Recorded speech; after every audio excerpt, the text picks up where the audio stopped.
తెలుసు ఉంగరం లేదని. రాత్రి తీసుకెళ్ళి గోదాట్లో వేశాడండి. ఇప్పుడు ఉంగరం పట్టరని చెప్పంటే ఎక్కడి నుంచి పట్టుకొస్తుంది? పట్టుకుని రాలేదు. ఏమైంది ఉంగరం? ఏమోనండి, రాత్రి అక్కడ పెట్టాను, ఆ ఉంగరం ఏమైందో నాకేం తెలుసు అని చెప్పి అంటుంది. అప్పుడు ఏమంటాడు? రాత్రి ఇచ్చిన ఉంగరం మాయమైపోయింది అంటున్నావు. నువ్వు పొద్దున్న లేస్తే సాయంత్రం ప్రార్థన చేస్తూ ఉంటావు. నిజంగా నీ దేవుడు గొప్పవాడైతే ఆ ఉంగరాన్ని కనుక తిరిగి తీసుకొచ్చి నాకు ఇస్తే అప్పుడు నేను నమ్ముతాను నీ దేవుడు గొప్పవాడు అని. ఇది వీడి ఆలోచన. కాబట్టి ఏం చేశాడు? భార్య వచ్చిన వెంటనే వెళ్ళి ఉంగరం పట్టరా అని చెప్పి అన్నాడు. భార్య వెళ్ళింది, బీరువా తీసింది, చక్కగా ఉంగరం తీసుకొచ్చి ఆయన చేతిలో పెట్టింది. ఈ ఉంగరం, ఈ ఉంగరం, ఈ ఉంగరం, ఈ ఉంగరం అంటున్నాడు. ఏమిటంటే ఈ ఉంగరం, ఈ ఉంగరం, ఈ ఉంగరం, ఇది మీ ఉంగరమే కదా, అవడానికి ఇది నా ఉంగరమే. నీకు ఎలా వచ్చింది? నాకు ఎలా వచ్చిందంటే నా దేవుడికి సమస్తము తెలుసండి. అదే నీ దేవుడికి ఏం తెలుసు? మీరు నన్ను ఉంగరం తీసుకెళ్ళి లోపల పెట్టమన్నారా? అవును. నేను లోపల పెట్టానా? అవును. మరి రోజు పొద్దున్న చేపలు వాడు వచ్చి చేపలు అంటే నేను మీకు చేపల కర్రీ ఇష్టం అని చెప్పేసి చేపలు కొని చక్కగా చేపలను కోస్తా ఉంటే ఒక చేప పొట్టలో మీ ఉంగరం కనిపించిందండి. ఏమిటి? చేప పొట్టలో నా ఉంగరం కనిపించిందండి. మరి మీ ఉంగరమే కనిపించిందండి. ఆ ఉంగరం తీసుకెళ్ళి చక్కగా బీరువాలోకి వెళ్తే బీరువాలో ఉంగరం లేదండి. ఆ తర్వాత నేను చెప్తా వినే, ఆ ఉంగరం నేను తీసుకెళ్ళా, గోదాట్లో నేనే వేశా. అలా గోదాట్లో వేసిన తర్వాత నేను వచ్చి నిన్ను అడిగి ఉంగరం పట్టరానంట, నువ్వు ఎలాగో పట్టరాలేవు. అప్పుడు నాకున్న ఆలోచన ఏమిటంటే మీ దేవుడు గొప్పవాడైతే ఉంగరం పట్టరం అని చెప్పి నేను అంటాను.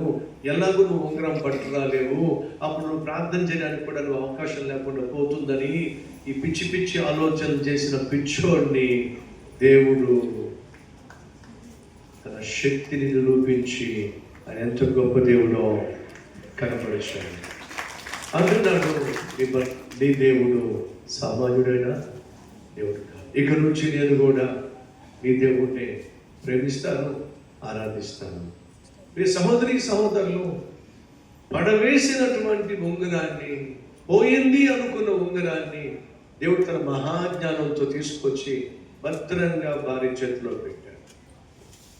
ఆనాడు మోషే తల్లి తన కుమారుడు నైల్ నదిలో వదిలిపెట్టినప్పుడు అయిపోయింది నా కుమారుడు యొక్క పని, వదిలేశాను నైల్ నదిలో అనుకుంటే భద్రంగా ఆ కుమారుడిని తీసుకొచ్చి దేవుడు ఏం చేశాడు? మోషే తల్లి చేతుల్లో పెట్టాడు. ఈరోజు మీ జీవితంలో ఏదైనా చేజారిపోయింది అనే ఆలోచన మీకుందా? చేజారిపోయింది. ఏం చేజారిపోయింది? ఉద్యోగం చేజారిపోయింది. ఇంకేం చేజారిపోయింది? నా బిడ్డ కాపురం చేజారిపోయింది, ప్రమోషన్ చేజారిపోయింది, రావలసిన ఆస్తి చేజారిపోయింది, ఆరోగ్యం చేజారిపోయింది, వీసా చేజారిపోయింది. ఏదైనా నీ జీవితంలో చేజారిపోయిందా? అయితే వినో, నీ చేజారిపోవచ్చేమో కానీ ఏదైతే చేజారిపోయింది అని అనుకుంటున్నావో అది ఇంకా నా దేవుడి చేతిలోనే ఉంది. ఆయన చేతికి నువ్వు ఏదైనా అప్పగించినట్లయితే ఆయన చేతుల్లో నుంచి చేజారిపోయే ప్రసక్తి లేదు. అసాధ్యాలను సాధ్యపరిచే అద్భుతమైన దేవుడు నేను ప్రకటిస్తున్న ప్రభువైన యేసు. విశ్వసించు, నమ్ము. ఈరోజు మనం ప్రార్థన చేస్తున్నప్పుడు విశ్వాసంతో ప్రార్థన చేయండి.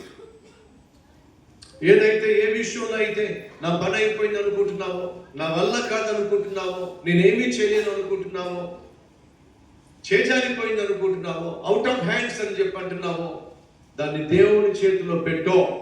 నా దేవునికి తెలుసు ఎలా చేజారిపోయిన దానిని తీసుకొచ్చి నీ చేతుల్లో పెట్టగలడో. మోషే తల్లి చేజారిపోయాడు కదండి మోషే. మరి తీసుకొచ్చి దేవుడు మోషే తల్లి చేతిలో పెట్టాడు కదా.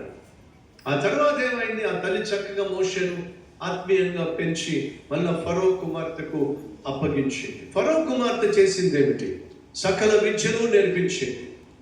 మోషే 40 సంవత్సరాలు సకల విద్యను నేర్చుకున్నాడు. ఆ రాజ్యంలో ఉన్నటువంటి సకల సకల సకల విద్యలు, దేశాన్ని పరిపాలించడానికి కావలసినటువంటి యుద్ధ నేర్పర్యాలు, యుద్ధంలో ఎలా యుద్ధం చేయాలి, ఒక సైనికుడిగా, సైన్యాధిపతిగా, శతాధిపతిగా అన్నీ నేర్చుకున్నాడు. గణిత శాస్త్రాన్ని నేర్చుకున్నాడు, సైన్స్ నేర్చుకున్నాడు, రాజకీయ విధానం నేర్చుకున్నాడు, ఎలా మాట్లాడాలో నేర్చుకున్నాడు, ఎలా ప్రజలను ఒప్పింప చేయాలో నేర్చుకున్నాడు, సకల విద్యను నేర్చుకున్నాడు. కాబట్టి రాజ్యంలో ఉన్నటువంటి ఒక అధికారి వచ్చి ఫరోతో అంటున్నాడు, అయ్యా, మన యువరాజు మోషే తాను నేర్చుకున్న ప్రతి విద్యలో అతనిని మించిన వాడు మన దేశంలో లేడు. ఫరో గర్వించాడు, ఫరో కుమార్తె గర్వించింది. సహోదరులు తమ్ముళ్ళు చెల్లెళ్ళు నిన్ను చూసి మీ తల్లి మీ తండ్రి గర్వించాలి. మీరు నేర్చుకుంటున్న విద్యను బట్టి, నేర్చుకుంటున్న చదువును బట్టి, చదువులో సాధించే విజయాలను బట్టి మీ పేరెంట్స్ గర్వించాలి.